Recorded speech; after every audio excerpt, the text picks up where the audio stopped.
Satan, Lucifer, Belial, Leviathan, Samael. Satan, I ask for your divine guidance to open the gates of infernal wisdom for the listener. Satan, rise from hell to your rightful throne above the stars of heaven and those who cast truth asunder. Leviathan, Belial, Azazel, let your knowledge shine brightly to light the way in this world subdued by ignorance. Lucifer, we build your altar of illumination amongst the thorns and thistles of lascivious hate and await your seed.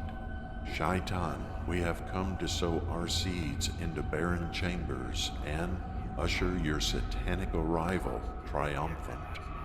Zepar, Balan, Raum, Caim, Perta, demons of old, come forth and reveal your wisdom and fulfill your desires. Consecro, Satanas, we shall boldly rip their temple veil from bottom to top and procure your celestial tribunal. Antichrist, seed of Lucifer, we shall await your arrival to inherit your kingdom. Satan, devour their dominion and break their vassal chains of our silence to allow truth to finally be known to all. Nephilim of old, disgrace and dishonor those who called unblemished and chosen, finally revealing their hoax, defamation, and true motivations. Astaroth, cast down their stars so that it will be shattered, splintered, and scattered forever among the ephemeral winds. Asmodeus, the dust of pulverized bones shall pave the established pathway of satanic enlightenment. Satan, never again shall their lies be considered factual, their propaganda, lecherous attacks, and fallacious bloodlines revealed. Satan, Lucifer, Belial, Leviathan, Asmodeus, bestow your satanic blessings upon us. So mote it be.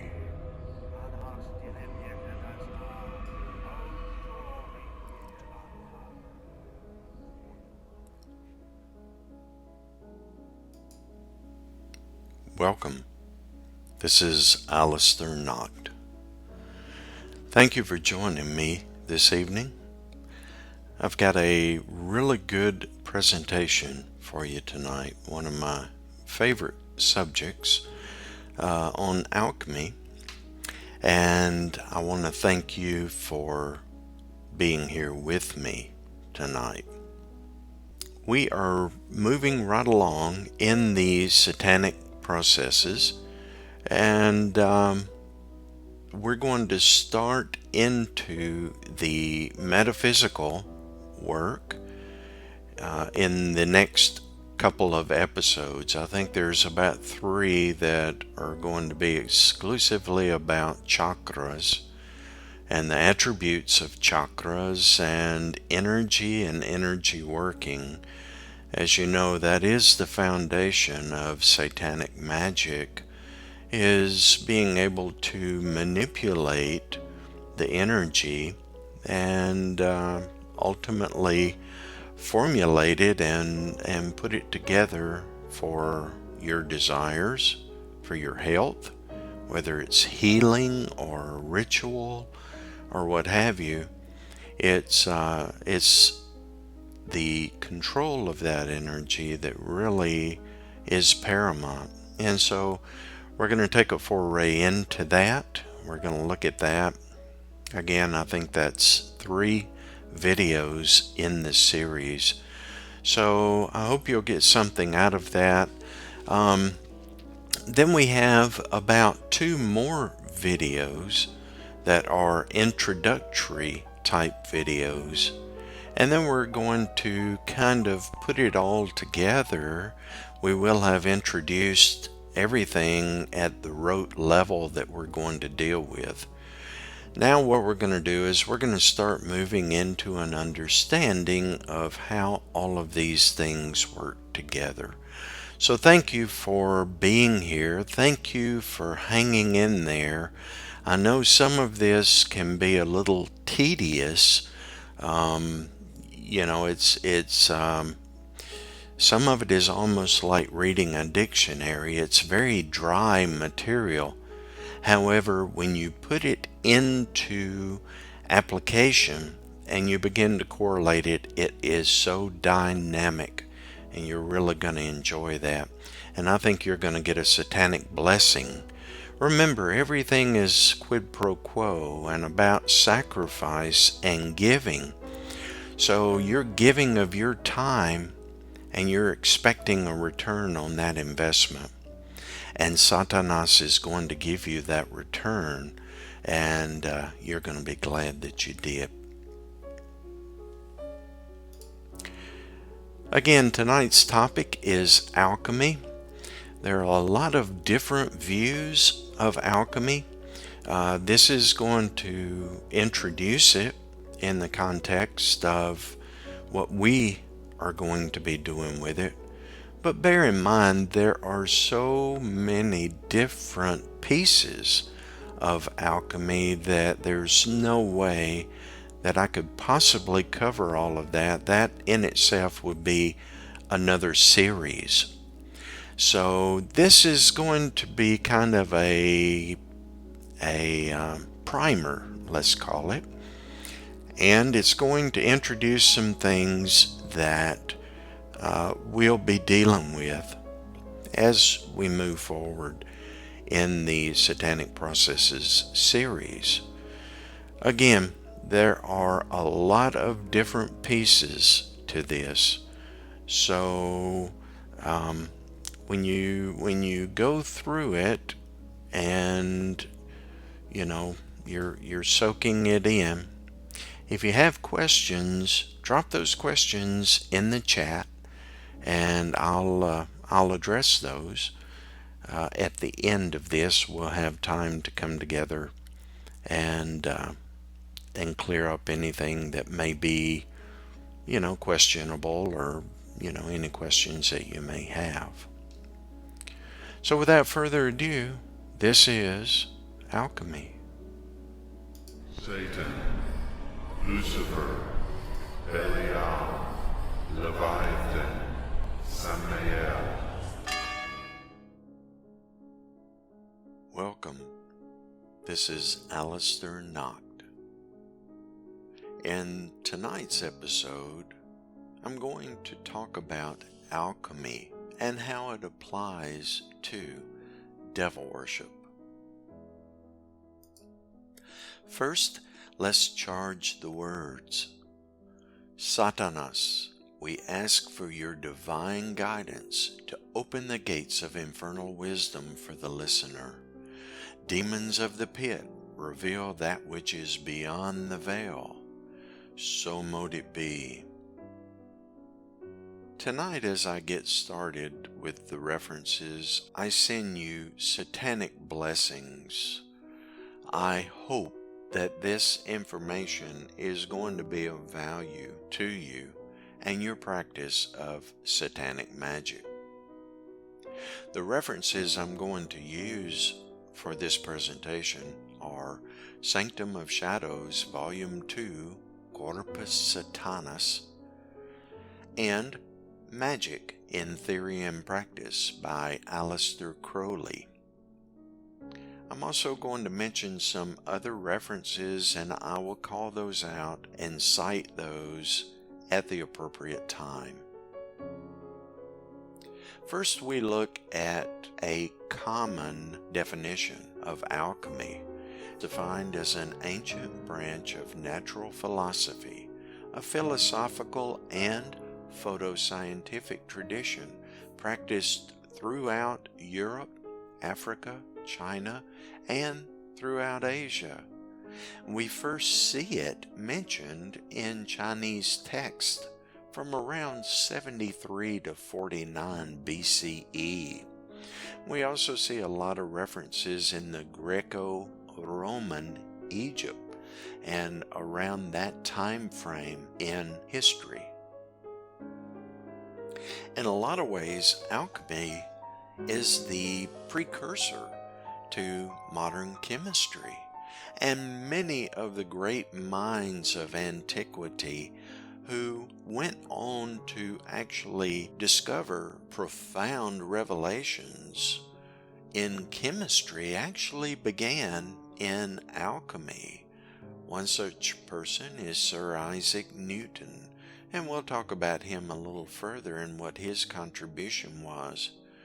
But you should keep in mind that, like all things in the scientific world, alchemy slowly was forgotten or shunned by those in the scientific community.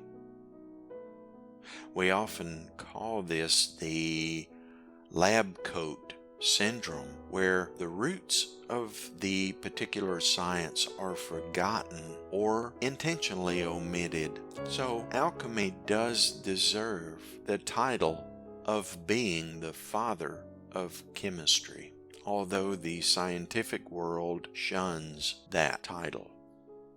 Aleister Crowley, in his book Magic in Theory and Practice, defined alchemy as an Arabic term consisting of the article al and the adjective chemi, which actually means that which pertains to Egypt.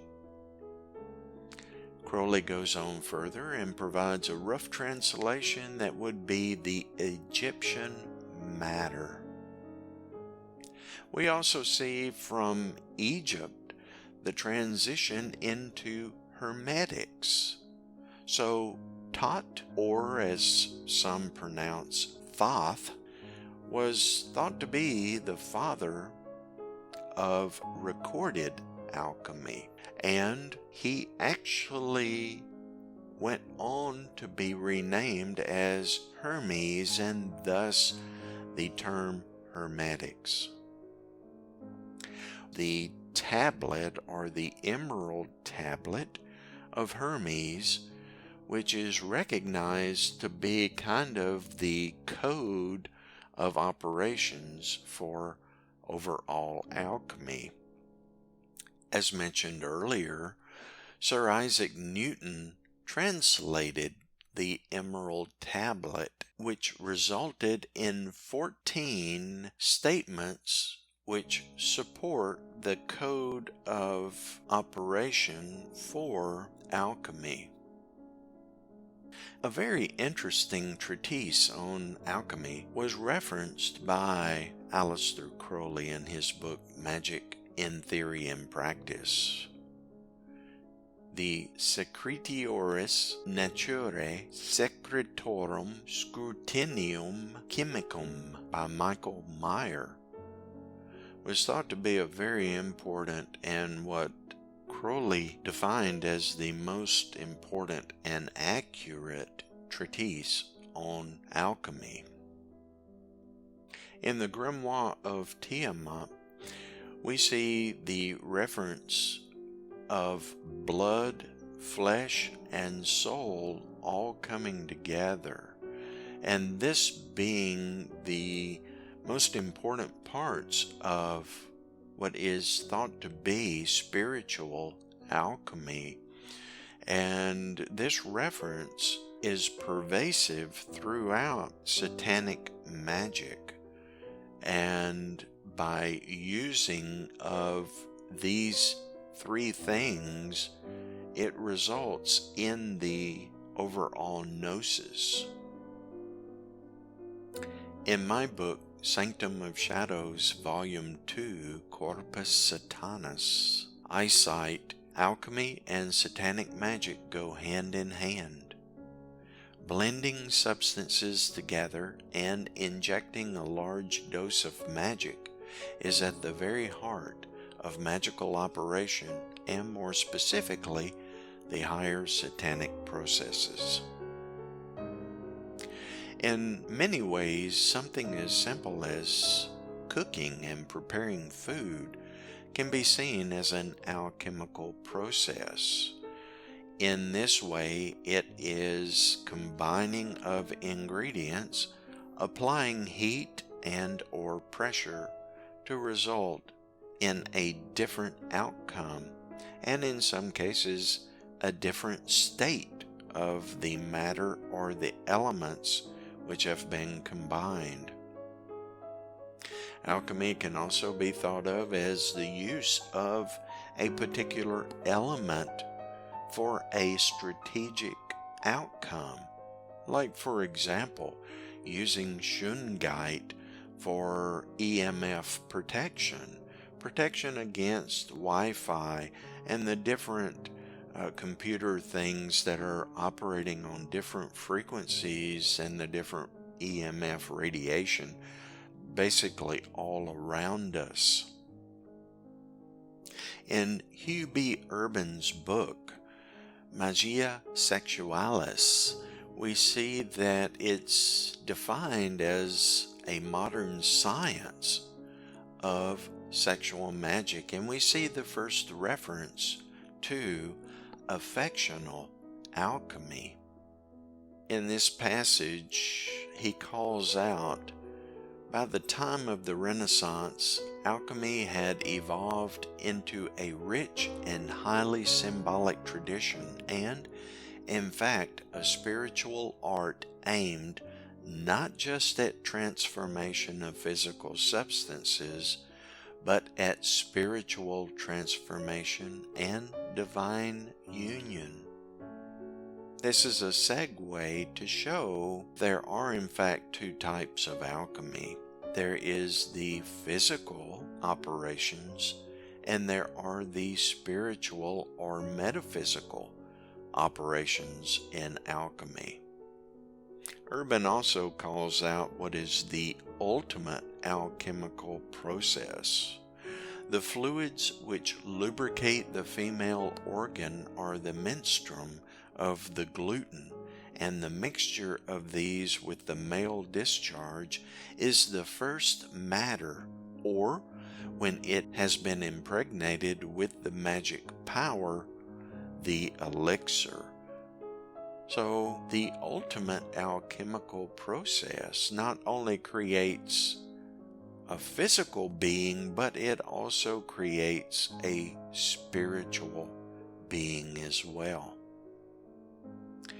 In Israel Regardie's Tree of Life, we also see this same theme taken again in this passage, the chemical corruption of the serpent in the menstruum of the gluten. This being the solve part of the general alchemical formula of solve et coagula. So it would be interesting to ask an atheist where solve coagula actually came from on their beloved Baphomet. I would dare say they probably would have no idea. Further along, we see the alchemical table of symbols evolve, and this not only containing the ingredients and the applicable symbols, but also the elements as well. We see things like vinegar and potassium and things like that are called out, oil, and we see their particular glyph as shown here on this slide. We also see the individual elements of fire, water, air, and earth, and their corresponding symbol as well. We also see how this now begins to tie in with the zodiac signs and the particular processes in the zodiac. So each one of the zodiac signs is associated with a particular process. And we also see the definition of other processes and their applicable symbol as well. In the Tria Prima, which was created by Paracelsus, we see sulfur, mercury, and salt being put together as the three alchemy primes. The sulfur being the fluid connecting the high and the low, mercury as the omnipresent spirit of life, and salt as being the base matter, thus the term the salt of the earth. Alchemy also has 7 metals, and those metals correspond to planetary influences as well. We see gold, silver, copper, iron, tin, mercury, and lead. And these particular metals have a symbol themselves, and they also have an association with a planetary body, an organ in the human body, an association with the chakras of the body, along with the endocrine system and the archetype of the non-physical of the body. There are 7 operations of alchemy, and those operations are associated with the planets, metals, the ciphers, also known as zodiac operation, and archetype operations as well. The 7 operations of alchemy are calcination, dissolution, separation, conjunction, fermentation, distillation, and coagulation. And as mentioned on the previous slide, we see that the chakras and the consciousness are also tied in with the physical and the metaphysical. These elements are a common thread throughout the self, the id, satanic magic, and alchemy. And these elements, or these common threads, weave themselves together to bring things into a whole or an ecology of magic. As with physical alchemy and or chemistry, we see that heat and pressure result in a change of the elements. And now this is true not only for the physical, but it's also true for the metaphysical as well. And it's very important to point out that those particular things that are associated with alchemical satanic magic also use heat and pressure to produce what is sometimes thought of as the philosopher's stone, while not physical but metaphysical.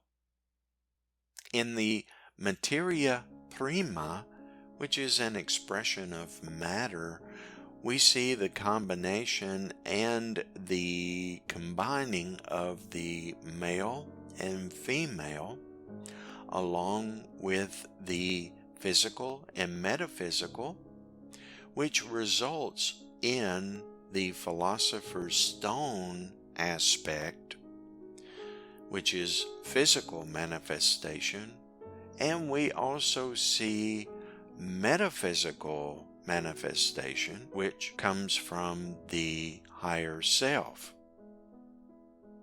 Aleister Crowley goes further to say that most readers will already be aware of the main objects of alchemy, being the philosopher's stone, the medicine of metals, and various things that you can put together in the physical. However, there are metaphysical as well, shown as healing, extending the span of life, increasing the human ability, perfecting nature. So there's a lot of metaphysical that goes along with the physical alchemy as well. And probably more importantly is the metaphysical, that which allows us to transform from what we are to what we want to be. And that desired outcome certainly should align with our overall left-hand path in the Satanic arts. Remember, alchemy is a tool, just like Satanic ritual or sigils or any of the other Satanic processes, and if used correctly, should be in harmony with all of the other processes that the practitioner is using.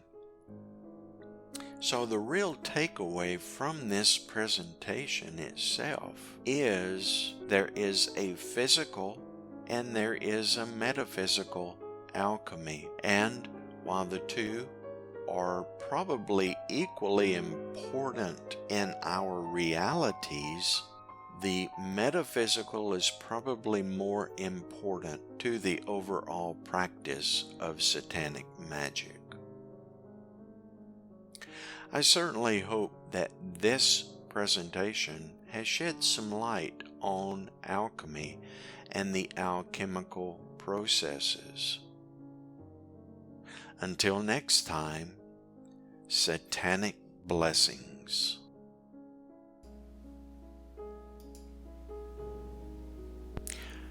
So I hope you got a value from that. A couple of points that I would like to make concerning alchemy. First, as I referenced, Sir Isaac Newton was really a pioneer in alchemy. However, you have to bear in mind that during his lifetime,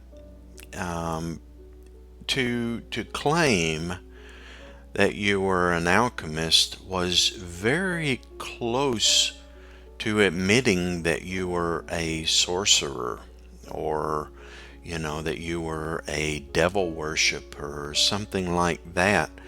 And so many times these great minds who went on to do really groundbreaking things had to hide this until it evolved to the point where chemistry was the accepted science instead of alchemy. So it was very dangerous.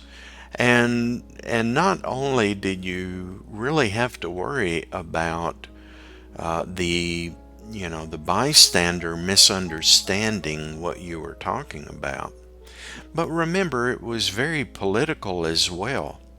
And the Church of Rome was nonetheless interested in taking personal wealth and putting a person to the sword or the fire or whatever as part of the Inquisition.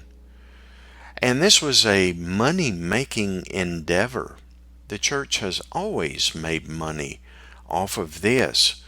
And so people who delved into this type of study had to be very, very careful, because you make the wrong enemy of a cardinal or a bishop, or you go against the thought of the day, and you may very well end up in a bonfire, and your property will be confiscated by the church.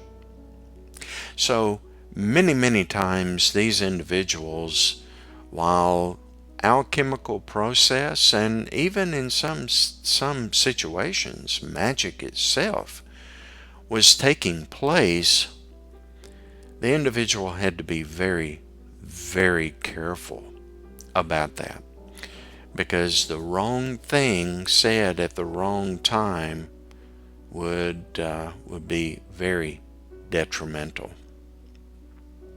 We also see in the presentation the transformation, physical and metaphysical, through the combining of ingredients, and also the application of heat and or pressure. Now, this is really important to alchemy because, as you know, we can change the states of matter, correct? So we think of water. It can be a liquid. It can be a solid when you freeze it. It can be airborne as steam, as a gas. And so this plays a very big part in alchemy. So it's not just combining the ingredients, but it's ultimately transforming the ingredients. And we also see the symbolic reference of the philosopher's stone. And there are many parallels to take from that analogy, I guess, because we are transforming ourselves through the satanic processes. We are going to combine certain ingredients, physical and metaphysical. We're going to apply heat, pressure, and we're going to transform those things, and we're going to ultimately transform ourselves. And that is probably the biggest takeaway from this. Not only the changing and, the recipe work of being able to make something, whether it is something for healing or something for ritual work or what have you, not only combining those things in the physical application, but also the metaphysical application that we are actually transforming ourselves through the use of alchemy. And I think this is a very important takeaway as well. Now, my experience with alchemy actually started in New Orleans. So in my background and my first experience and revelation to magic itself was in hoodoo, as I have mentioned before. And I actually got a comment not too long ago, Aleister, to be effective in hoodoo, you have to be black. You have to be African American. You have to be from the islands, this, that, and the other. Well, I don't know about that. I really don't. But I do know that my father was mixed race. So I don't know if that has anything to do with it. I don't know if that has anything to do with the acceptance of those beautiful African American women that accepted me into the practice and saved my life. I do not know. However, that was my first exposure to that. And my exposure, my first experience with it, was helping the priestess prepare what's called gris-gris bags. Now, if you've never heard of gris-gris, it's spelled Gris, and then just spell that again, gris-gris. And it is a magic form of putting things together for your benefit. So a gris-gris bag would be a very small bag, and we would take certain ingredients depending upon what was needed by the person, And we would combine everything from, just as an example of some of the things that go in it, different types of roots that have been ground up into powder, even different bones of creatures who had passed, like, being in New Orleans, gators, alligators. We would not kill them, but you could buy that stuff everywhere. Down on the bayou, they have people that hunt alligators during the hunting season, and obviously that stuff is easy to come by. And the reason for using that type material is because that life still has a life force. It had a life force until that energy was taken out of it, but it still had a residual life force. And so different chemicals like that, everything from different spices, cayenne pepper, just really whatever the need was for the certain gree was used. And then it was put into a little pouch, and a little pouch was usually about this big around, not very big, because the user would have to carry this with them, usually in their left pocket for a while. And it was a way of helping them through a trying time. It was a way to help bring whatever their desire was. And so these gree bags was my first foray into that. And then after the gree bag is put together, the last thing is to charge it and bless it. And so you do that with oil, and you also do it from the tradition of hoodoo. It's done with rum and usually with cigar smoke. And so a little different take on things. Again, we're looking at a totally different belief system, but this was my first experience and an application with this as well. We would also make candles and things like that with certain inscriptions, certain things inside the candle as well, so that when it would burn, the ingredients would burn, and you could implant different ingredients into the wax, and it would produce whatever effect the practitioner was looking for. And then depending on how long that candle needed to burn, some of the larger candles were 7-day, some were 3-day, some were 24 hours. Some of the smaller ones were just used for specific ritual. So anyway, I digress. That's probably more than you wanted to know about hoodoo and my experience in it. It is a fascinating belief system, and it is about doing good and about helping. Now, again, magic is magic, and I'm actually going to release an audio about magic, because I get a lot of questions about white magic versus black magic. Magic is magic, okay?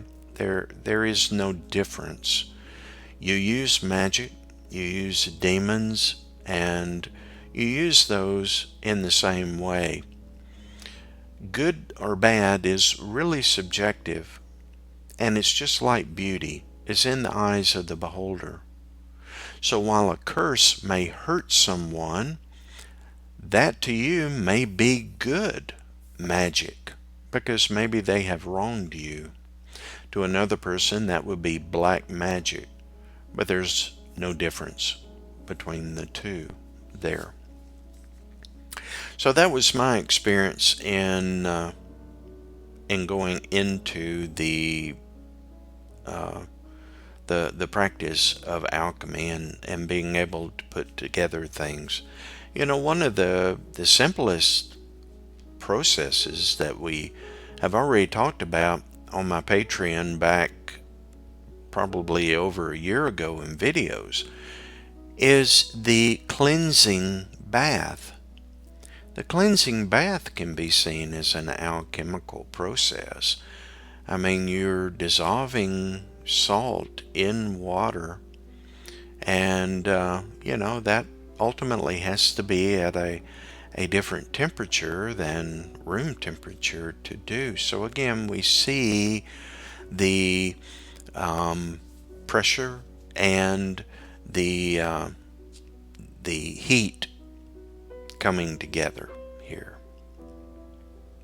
So I want to also point out that the medical use, the medicinal use of alchemy is something that we use a lot.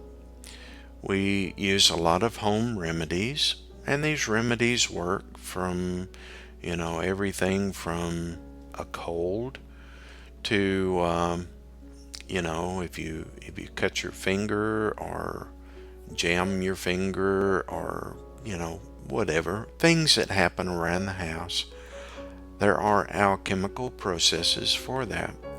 So this is not just about mixing up some potion or some anointing oil for a ritual.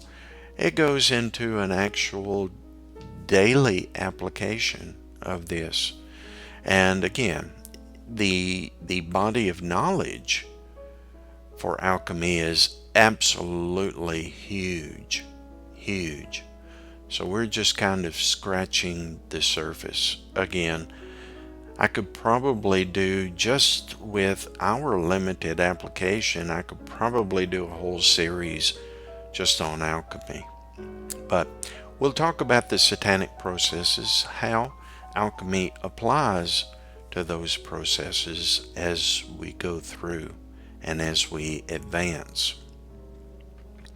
I also want to say that I had a dream last week, and I don't know who the person is, but there is someone out there that is dealing with a serious trauma, a personal trauma, and I just want to send you satanic blessings.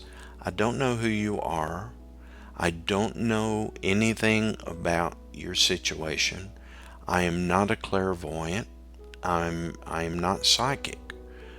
I just had a dream and it laid so heavy on my heart. So satanic blessings to you. I trust that Satanas is going to relieve you of that situation.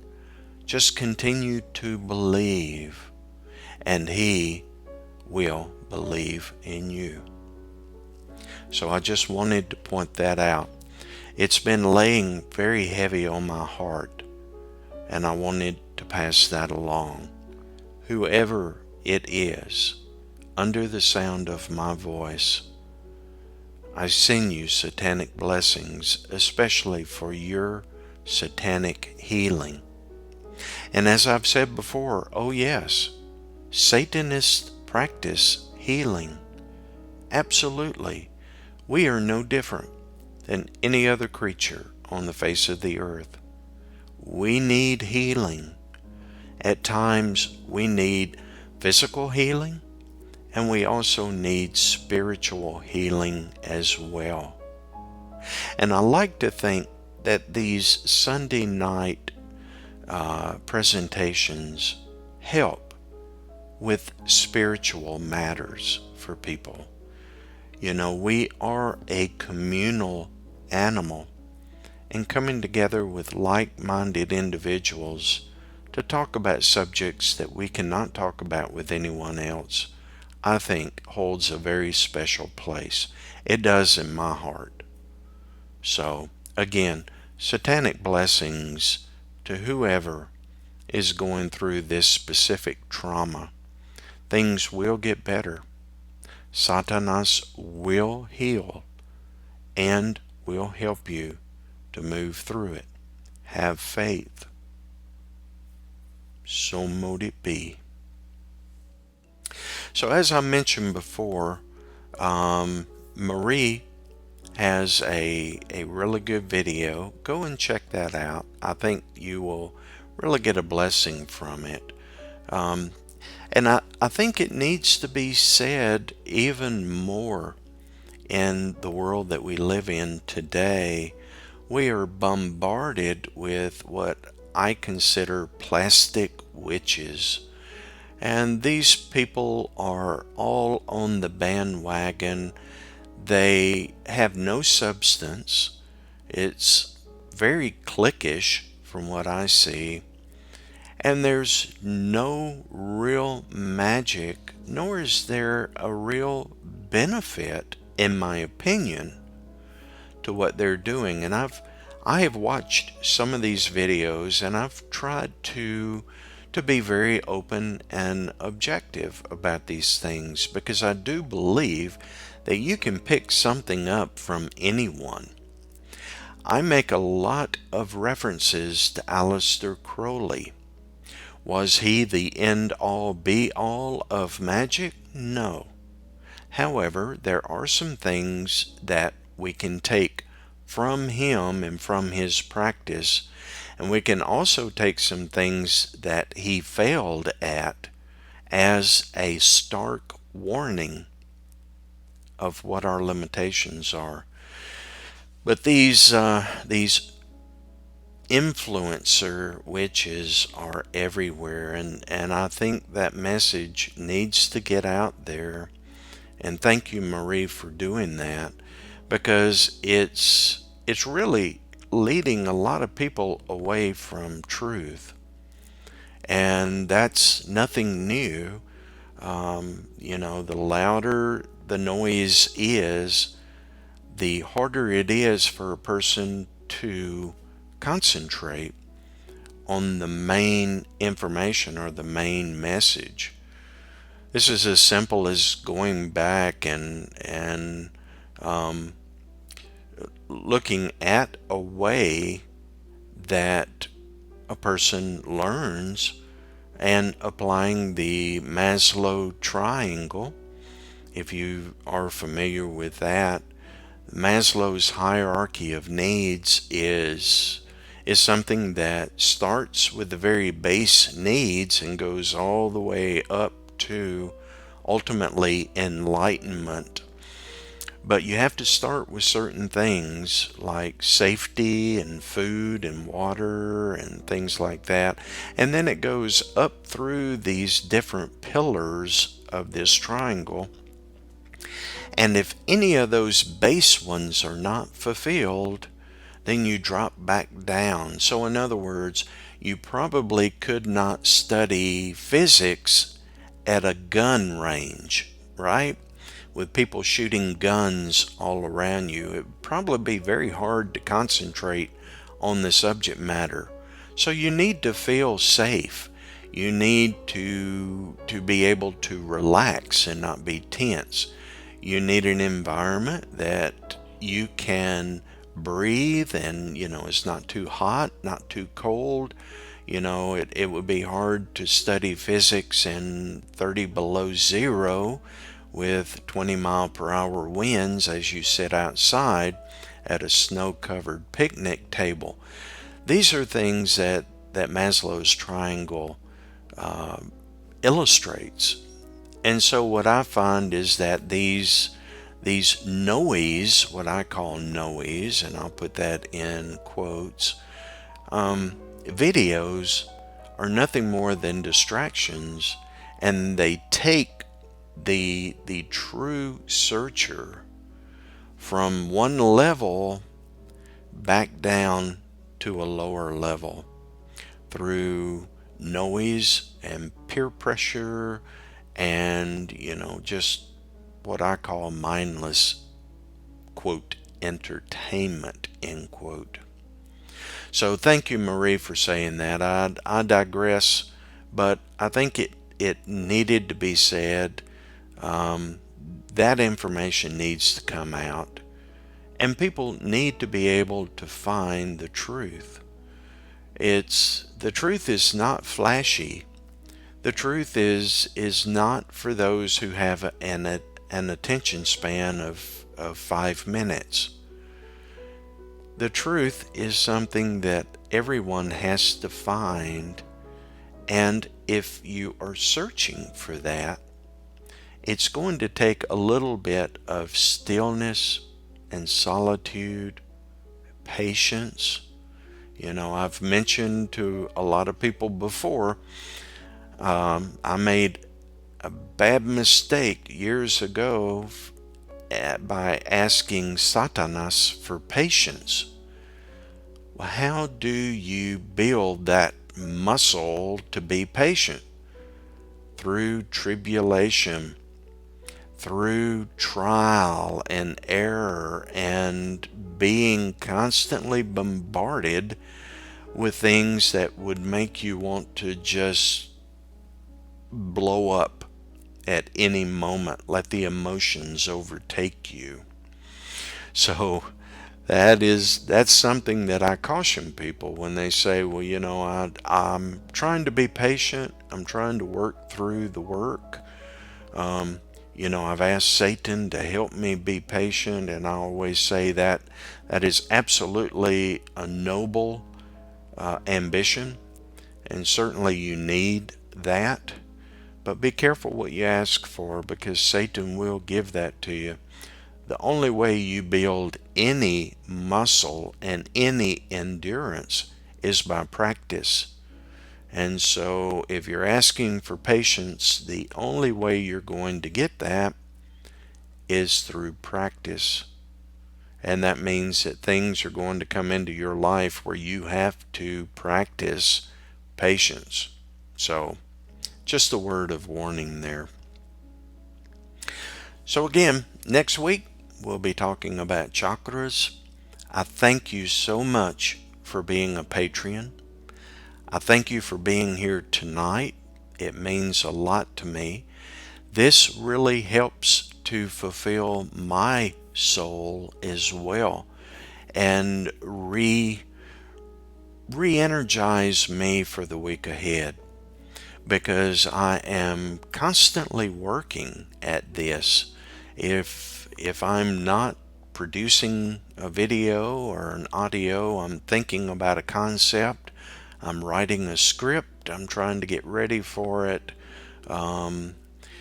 So this really helps me to recover, kind of rejuvenate, get back close to Satanas. And I certainly hope that that comes through to you. That is certainly my intent, is that you get a satanic blessing from this.